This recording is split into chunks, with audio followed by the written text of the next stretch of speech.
Here for those of you who've been asking about it, and for anyone else who's interested. Midwinter, deepest part of winter here. End of January, in bulk, right around the corner, Groundhog Day. That was just really the turning point in winter when the days start to get longer very rapidly, and the quality of the climatic conditions we have to live connected with really shifts for the better. So we're coming out of the darkest, coldest period. And we manage a lot of microclimates in a climate like this. Um, and there's a surprising number of them that we have to keep track of, both outdoors and then especially related to our buildings, hot water, living spaces, and food storage. I'll just give you guys an update of what those are. I'll start with the solar system here, which is just a double 2 panels of flat plate collector. I went with flat plate for the resiliency of the system. And I should have put a PV panel on it to just run the pump, so then when the sun's out, it runs the pump. I didn't do it that way. I had someone help me install it who wasn't so experienced. But if I did it again, that's what I would do. But what we've done is working well, and it's been no maintenance for more than 5 years. And I need to change the coolant on it probably pretty soon. That's about the only maintenance. And it works great. 6 months of the year, endless hot water. Starting around this time of year, we get some days where we make some hot water like today. But it's pretty rare for 4 to 5 months of the year that we're really making hot water. There's the house that was on site. This is the south side. Pretty incredible design here. There's like three tiny windows. It's about 12.5 degrees now. It's been below zero most nights for the last, well, every couple nights for the last couple weeks, really, and getting down as low as about -15 to 18. Here's the solar hot water setup. We have a 108-gallon tank here, which is plenty of BTU capacity to store a whole bunch of heat, multiple days worth of heat via the solar system. So right now the collectors are 130 degrees almost, 128.3, and the top of the tank is about 115. And you can see the water coming in here. See this spinning. This is cold out, hot in. So this one is warm enough just barely to hold on to, and this one is too hot to hold for very long. It's a little more than 120 going out, that's coolant, and about 130 coming back. So we're gaining almost 10 degrees continuous cycling via this pump, very low wattage, to bank heat from about 6 hours of midday sun. This will be on because it's a total bluebird day right now, banking heat into here. Another microclimate that we're managing down here is in the bottom floor of the house. We have the thermostat turned off. We don't really heat this floor except when guests are over, and we have our winter's worth of squash, both for us and also for all the birds. And here it's about 41 degrees ground temperature. The wall actually is cold there. This is a poorly insulated floor, so we're just making the most of it. It's about 40 degrees in here, which is a nice temperature for these squash. And also anything that's all the cool, dry crops are stored in here. So a winter's worth of garlic, which the best we save for seed. There's about 4 different varieties in here that we've been raising over the years. We haven't bought garlic in about 5 years now. So there's one thing that really everyone should grow. It's probably garlic. It's food, it's medicine. It's so easy to perpetuate and store, and it stores for so long, and it's so light on the soil. And it's a no-brainer to grow garlic. It's just so easy to grow. And it likes about 40 to 50 degrees and cool and dry. It could take warmer though. We've stored it in our kitchen where it's in the 60s, and it stores just fine until almost for a full year. We have a lot of our onions in here too, which are storing pretty well. We'll always be eating whatever is starting to sprout. You eat the worst foods first when you're storing food. So this is like getting a little soft maybe, so I'll bring that up. These are beautiful pieces of onions here, and they're still totally hard. They should store for hopefully most of the way into the spring. Our squashes are doing pretty well. Trombone seeds store really well. These Kakai pumpkins we raise mostly for seed and for bird food, but they're pretty good to eat too. Butternut, of course, are known for their storing capacity. We've had really good luck with spaghetti storing for literally almost a year. Some random mutant squash back in there that just grew out of our compost. They seem to be keeping pretty good. It's good bird food. Our favorite is probably our delicata. They store pretty good. They start to soften up after a handful of months, and we'll start eating them. They're so tasty. Sometimes with these, we'll eat the best ones first, just because they're so darn good. Heading down to the greenhouse here in the root cellar. This is our biggest gumi. Pretty awesome plant. It's like 7 feet high by like 7 feet wide. Gallons and gallons of fruit. Most every year, but one in the last 4 years have come off of this. Here are some of our older sea berries. We'll be taking cuttings from these pretty soon and using the science to graft onto seedlings, which we are providing to a lot of you guys. You can see a lot of the berries hold on right through the winter. These are our nursery trees, essentially, our nursery shrubs. See how birds love them. There's a nest right in there. They're just starting. The buds aren't swelling yet, but you wanna take the scions relatively soon. You can see the male here, how it's more buddy. This is just a little male next to the rest are females in the zone. To give folks an idea of the temperature it's been lately, the snow temperature is still at about 0 degrees, or even a little less. There's a black current here, because last night it was well below 0. It's been almost 20 degrees below 0 in recent weeks. So you can see the snow temperature, that's actually about -8. This isn't that accurate, but it's within about 5 degrees for most surfaces. The black walnut itself is about 1.5 degrees. On the shady side, if we look on the sunny side, it's actually above 30. So this is when you have to start thinking about this time of year, sap rising in the trunk and then freezing on a night like tonight and actually blowing up the trees, busting apart the cambium and the bark. I haven't had it be much of a problem for most plants, but the prunus species, it certainly can be. See, the west-facing side really gets warm, and we're on a west-facing slope, so that can happen pretty easily. Now it's not even registering here. How birds.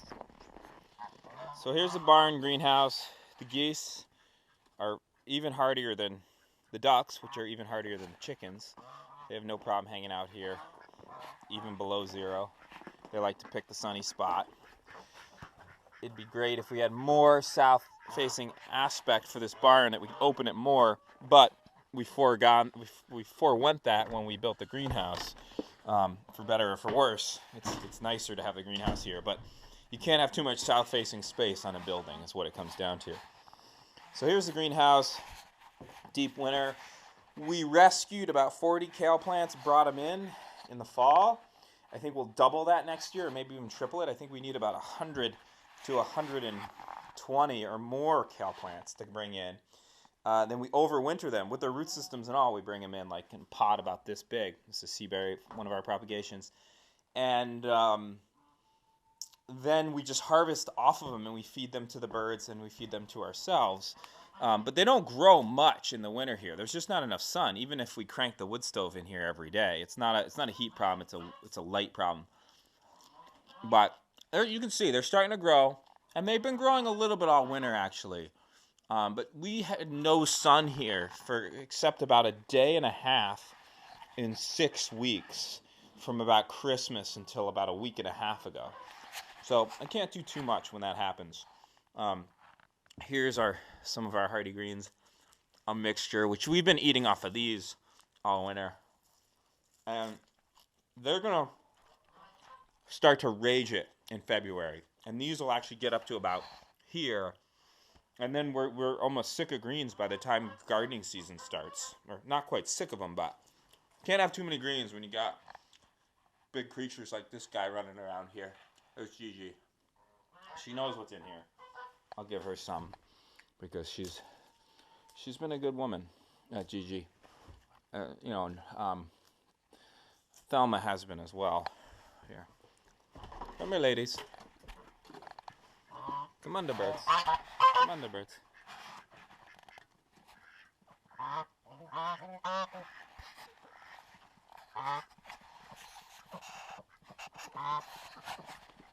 Let's head back into the greenhouse here. And it's been in the sun for a few hours, and it's already, let's see how warm it is. We'll put this behind in the shade because the sun just heats it up. So it's about almost 60, and that's in the shade up here. If I had it sitting in the sun, it'd be like 100 degrees. But anywhere between 60 and 100, 110 in here is nice. You can see the birds from the other side. We're able to get it insulation. Every bird I know seems to like foam insulation. It's a real drag. You have to really protect foam at all costs from your birds. They just go crazy on it. It's bizarre. We actually have some lemons on the tree here. You can see these are basically ripe. We're going to harvest them here in like late January, early February. And we have the remay out just to cover this stuff for when it drops like below 0 Fahrenheit at night. It wouldn't kill the kale. It could set back these greens.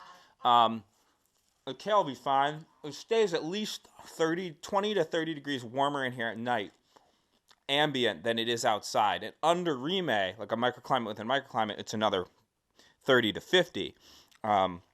We'll rarely have this freeze, but you can see last few nights it froze. This was not covered by remay. There's like an inch of ice there, a little less. But under here, under the burlap, you know, in the paths, we have these conditions, which are just awesome. We're worm farming all year long in the paths. And I've actually harvested some already in the last few days. But if you dig up in here, you see, look at all these worms. They're just, they just love it in here. And they can be active all year long. So it's a great place actually to put urine in the greenhouse and to we actually water the beds. It's hard to find a good productive place to put urine all winter because everything's dormant, except in a greenhouse it's not so dormant. So it's a valuable place to put some nitrogen. We use this just on the coldest nights to keep it from getting ridiculously cold in here sometimes, although sometimes we just forget or don't deal with it. And it's really for the spring, late March, when if we get a real cold snap and the whole garden is started in here. There's the root cellar. See what temperature is in here. So it's in the 60s in here, 70s really, up high it's probably 80s. The root cellar, it's a bit colder, and you can see our winter's plus worth of potatoes. They're looking really good. They're still really hard. So again, we'll eat our worst stuff, always save the best stuff for seed, not eat our seed. This is starting to get a little mold here, so we'll peel these off before eating. They should be in a little bit of dry wood chips, or excuse me, dry wood shavings. That's helpful for the cabbage because it's humid in here. This is cold, humid versus cool, dry. These guys could keep for another half year in these conditions. Beautiful potatoes here. These are still like as hard as the day you get them. Let's see what temperature it is in here. It's probably in the 30s, mid 30s. So here we can see, yeah. So it's like 38 according to this, right at ground level. Now there's some variation in here for sure, but generally if it's between 33 and 40, we're pretty happy about it. Yeah, this is 37. That thermometer, and the humidity is about 80 according to this. That's pretty good. You can modify the humidity at the bin level in here with dry shavings or moist shavings. Whichever you choose to use, you can kind of micro mitigate the moisture level in a room like this.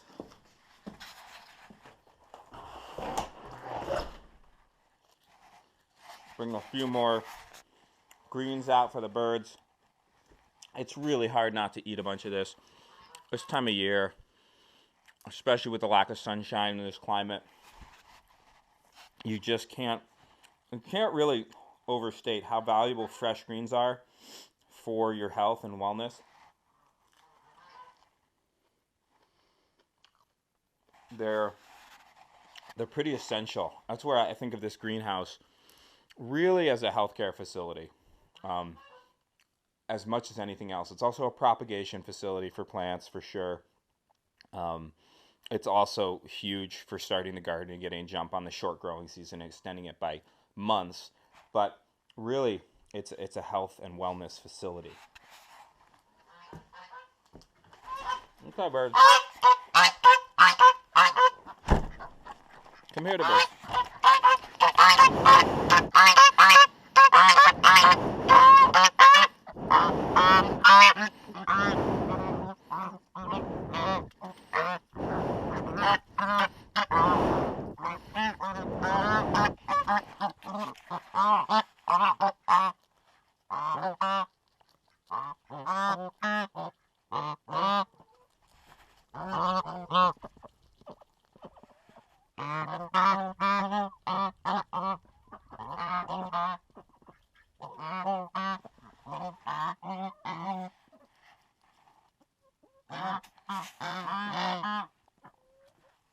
One of our other climates is the office here, the Whole Systems Design Studio.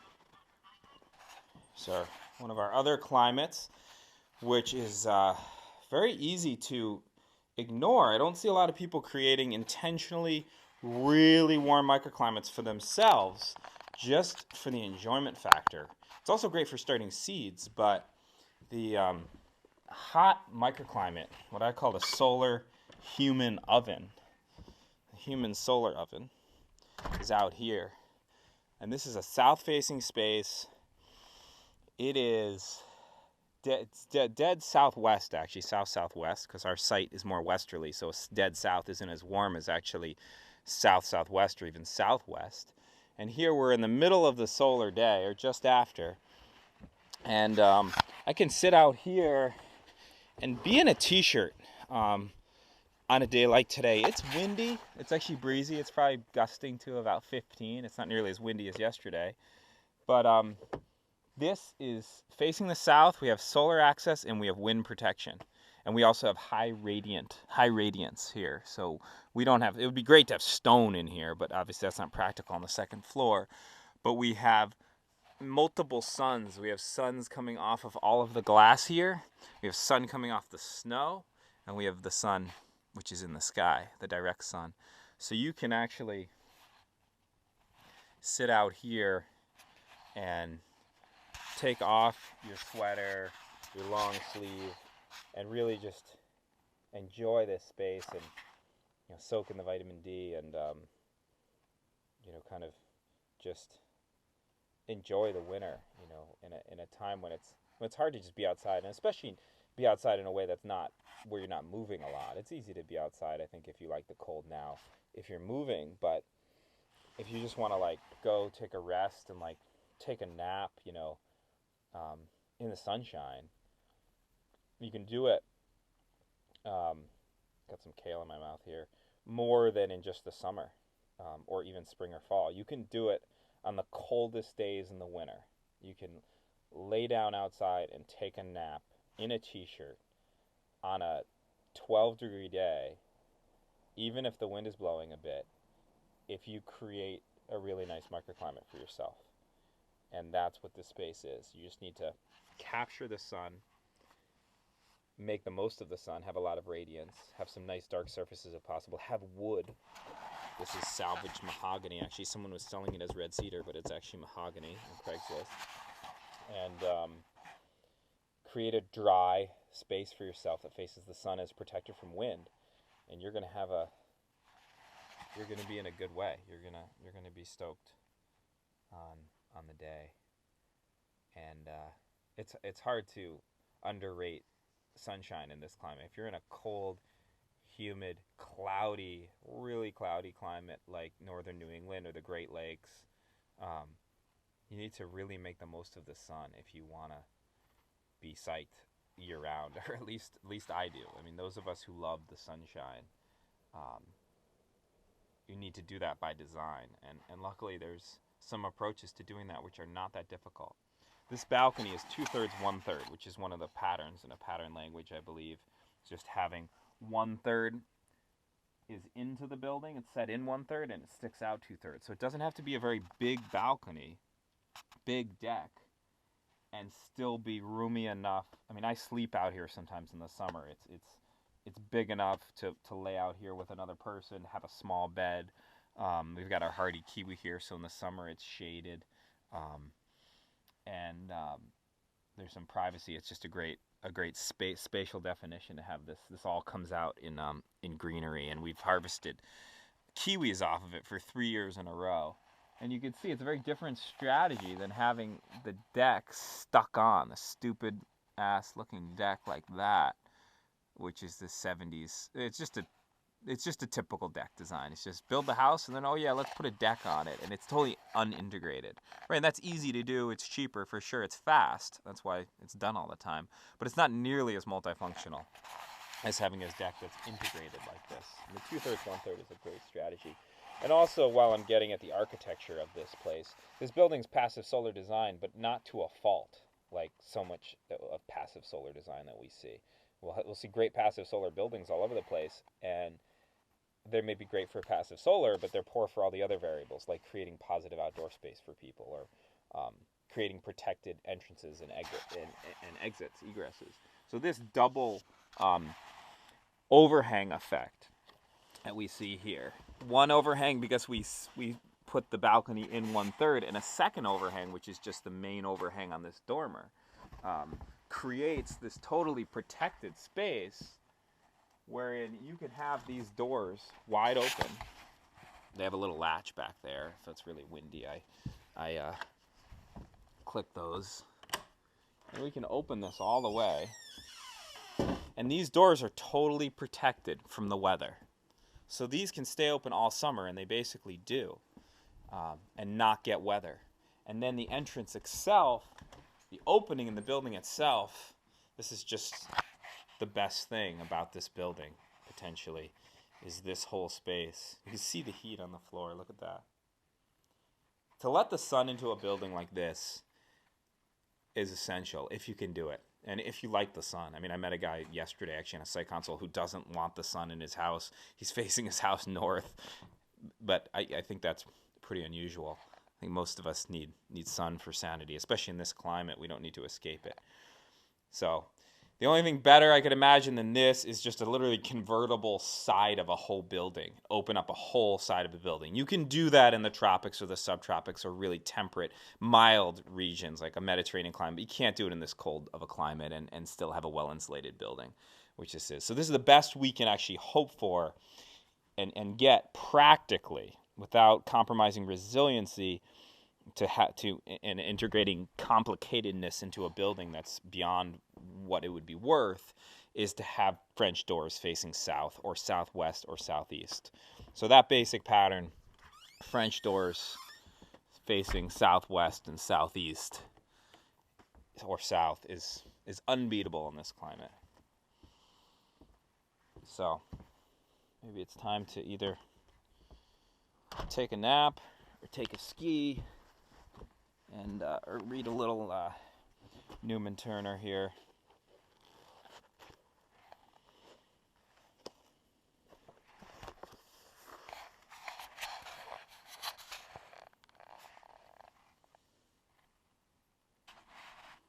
Here's an example of how warm it is out here. So the lighter colored surfaces are in the 70s. The warmer colored surfaces are 100. So this warm surface right by this window is 100 degrees. I mean, it's really warm against the skin. It feels really good. On this side, it might even be warmer because it's facing the sun a little more. No, it hasn't heated up quite yet as much as the other. And then here's some more light surfaces, like the door is 80, 79 degrees. The ground itself is in the 60s, 70s here. So on all sides of me, when I'm on a balcony like this, it is 70 to 90 degrees, except the side where the sun's coming from. And that's, 0. I mean, this is all 0. Everything you're looking at is about 0 degrees Fahrenheit here, all the snow. But then we have the radiant heat of the sun, which will warm your skin up to 100 degrees pretty easily. So that radiance makes this whole sunny side feel really, really warm. So we've created basically kind of a womb and an enclosure of materials and radiance that's, 100 degrees, let's say, around on average. A little more on the sun coming in and a little less on the materials around us. So it's very comfortable to spend time in. Let's see what the slate is. That should be pretty warm. It will get warmer and warmer as the season gets later, obviously, because the sun is still really low. I mean, look at the angle of the sun here. The sun's at about 30 degrees right now, I believe. It comes all the way into this building. So that the slate is only in the 60s. This is 103, this window here, this material. So good design for solar microclimates is all about it's all about the angle, the aspect, the azimuth, the steepness of the pitch, the wind protection, the materials choices, and then also just thinking about the human element of the proportions of the space and the access to the space and the views from the space and the protection of the space. All of those variables play in as well. And on this balcony, it all works out really, really well to make a really magical space that's beautiful the whole year round. I mean, the only days I wouldn't like to be out here for a long time is in the heat of summer, which doesn't last very long in this climate. So for most of the year, this is top-notch real estate in this climate.